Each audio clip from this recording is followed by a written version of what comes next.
இன்றைக்கி நாம் தண்ணி எப்படி தூய்மைப்படுத்துறது, இயற்கை முறையில் நம்ம எப்படி தூய்மைப்படுத்துறது அப்படின்றத தான் நம்ம செஞ்சு பார்க்க போகிறோம். இந்த முறையில் தான் மழைநீர் தொட்டியும் அமைக்கணும்.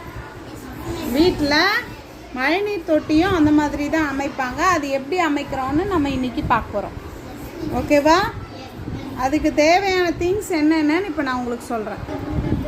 இதுக்கு தேவையான பொருட்கள் என்னென்ன அப்படின்னு பார்த்தீங்கன்னா, முதல்ல பஞ்சு, அதுக்கப்புறம் மணல், ஜல்லிக்கல்லுங்க, சின்னது பெருசு, இது ரெண்டுமே எடுத்துக்கிறோம். அப்புறம் வாட்டர் பாட்டிலை இந்த மாதிரி நம்ம என்ன பண்ணுறோம், கட் பண்ணி எடுத்துக்கிறோம். பெரிய பாட்டிலாக இருந்தால் நல்லாயிருக்கும். அடுத்து இந்த இன்னொரு பாட்டிலை இந்த மாதிரி அதனோட அடிப்பாகம் மட்டும் கட் பண்ணிவிட்டு இதனோட மூடியில் என்ன பண்ணணும், நம்ம ஓட்டை போட்டு இதை மூடி வச்சுக்கணும்.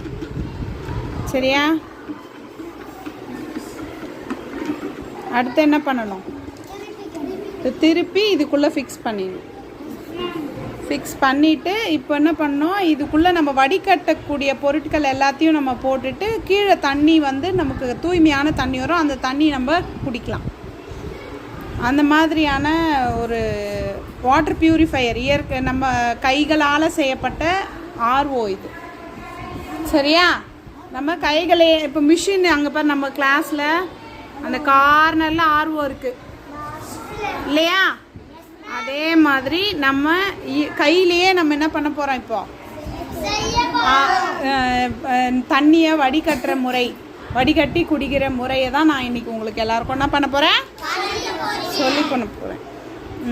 ஃபஸ்ட்டு இந்த பஞ்சை துண்டு துண்டாக நம்ம சின்ன சின்னதாக குட்டி குட்டியாக பால் மாதிரி பண்ணிக்கலாம். இப்போ பார்த்தீங்கன்னா நான் இந்த மாதிரி ஃபஸ்ட்டு ஃபிக்ஸ் பண்ணிட்டோமா வாட்டர் பாட்டிலில். மூடியும் மூடி இருக்குது இல்லையா, மூடி இருக்குது. அடுத்து நம்ம ஃபஸ்ட்டு என்ன பண்ண போகிறோன்னா, ஃபஸ்ட்டு என்ன போட போகிறோம், துண்டு துண்டாக நம்ம வச்சுருக்க பஞ்சை அதுக்குள்ளே போடுறோம். சரியா? இப்போ நம்ம எங்கேயாவது வெளியில் போயிட்டோன்னா திடீர்னு தண்ணி தேவைப்படும். அப்போ நம்ம ஆற்றுலையோ ஏரியிலையோ இருக்கிற தண்ணியை அப்படியே எடுத்து குடிக்காமல் நம்ம இந்த மாதிரியான ஒரு விஷயத்தை பண்ணி வடிகட்டி குடித்தோன்னா நம்ம உடம்புக்கு நல்லது. கிருமிகள் நம்ம உடம்புல நேரடியாக போகாமல் அது வடிகட்டி கீழே தேவையில்லாத திங்ஸ் எல்லாம் அதில் நின்றுடும். நம்ம குடிக்கக்கூடிய தண்ணி கீழே வந்துடும். சரியா? அந்த டைமில் நம்ம அதை யூஸ் பண்ணுறதுக்காக தான் இந்த மாதிரி சொல்கிறோம். சரியா?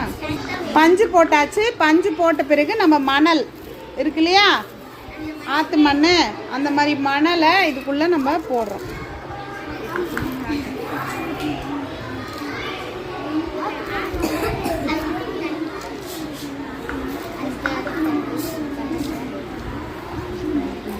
போடு, கொஞ்சமாக போடு.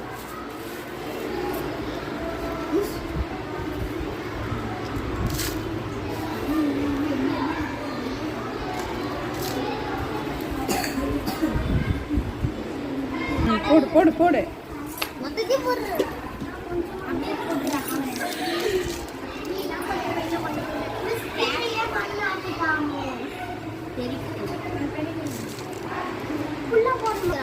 அடுத்து என்ன பண்ண போகிறோம், நம்ம கறி யூஸ் பண்ணலாம். அடுப்பு கறியை எடுத்து போடுறாங்க. அப்படி இல்லைன்றதுனால நம்ம என்ன யூஸ் பண்ணுறோம், இந்த மண்ணை யூஸ் பண்ணுறோம். சரியா? இந்த இடத்துல அடுப்பு கறி கூட பயன்படுத்தலாம். என்ன பண்ணலாம், அடுப்பு கறியை பயன்படுத்தலாம்.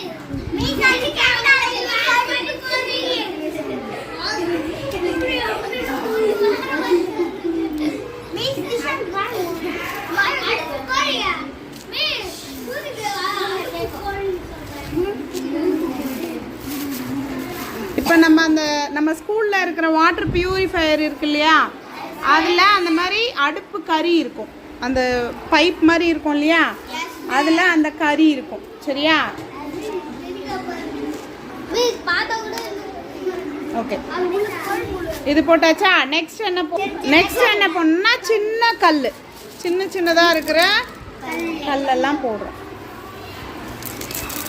இது மாதிரி தான் நம்ம மழைநீர் தொட்டி கீழே தரையில் தோண்டிட்டு இந்த மாதிரி அடுக்குகள் பயன்படுத்தணும். அதில் பஞ்சு போடணுன்னு அவசியம் கிடையாது. மழைநீர் தொட்டியில் என்ன பண்ணணும்னு அவசியம் இல்லை. பஞ்சு எல்லாம் போட மாட்டாங்க. கீழே மணல், கல், சிறு கல், ஜல்லிக்கல் அது மாதிரி போடுவாங்க. அப்போது தண்ணியெல்லாம் அதுக்குள்ளே போய் சேகரிக்கும். அந்த தொட்டிக்குள்ள என்ன ஆகும், நம்ம நிலத்தடி நீராக மாறும். மழை நீரெல்லாம் வெளியே தேங்கி இருக்கு இல்லையா, அந்த மாதிரி தேங்காமல் அது ஒரு இடத்துல போய் சேகரிக்கும். அது இன்னொரு நாளைக்கு நமக்கு பயன்படும், நம்ம பூமி குளிர்ச்சியாகவும் வச்சுக்கும். அதனால தான் ஒவ்வொரு வீட்லேயும் மழைநீர் தொட்டி வந்து நம்ம ரெடி பண்ணுறோம். அடுத்து பெரிய ஜல்லிக்கல்.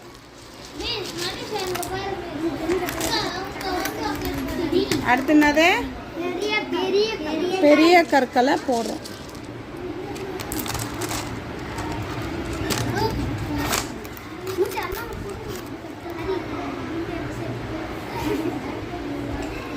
ஓகேவாம்மா? இதுக்குள்ளே வடிகட்டுச்சுன்னா அதுக்கப்புறம் நம்ம என்ன பண்ணலாம், எடுத்து நம்ம யூஸ் பண்ணலாம்.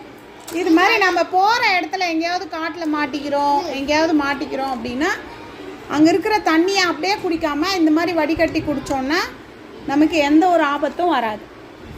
அங்கே கல்லுங்கள்லாம் எப்படியும் இருக்கும், மண் கல்லெல்லாம் இருக்கும் இல்லையா, அதை வச்சு என்ன பண்ணணும், அங்கே பஞ்சு கிடைக்குமா மிஸ் அப்படின்னு கேட்டிங்கன்னா பஞ்சு கிடைக்காது. ஆனால் அங்கேருந்து ஏதாவது நாருங்கள்லாம் கிடைக்கும் செடிங்களில் இல்லையா, அந்த நாரை அந்த பஞ்சுக்கு பதில் அங்கே வச்சிடலாம்.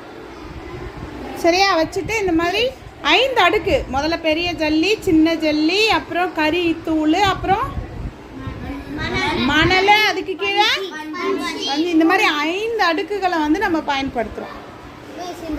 சரியா? ஆமாம், வரும், கொஞ்சம் கொஞ்சமாக வரும். சரியா? அது பார்க்கலாம், நம்ம அதை பார்க்க தானே போகிறோம். சரி, இதுதான் வந்து இயற்கையான நம்ம செய்யக்கூடிய வாட்டர் பியூரிஃபையர். வாட்டர் வந்து தண்ணியை நம்மளுக்கு தூய்மைப்படுத்தக்கூடியது. சரியா?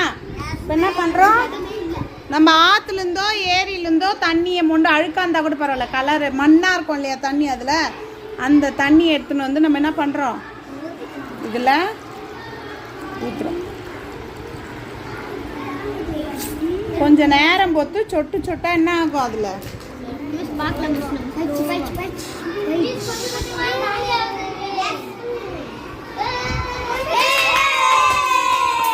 நம்ம ஊற்றுனது வந்து இந்த மாதிரியான கலங்கலான ஒரு வாட்டர் இல்லையா.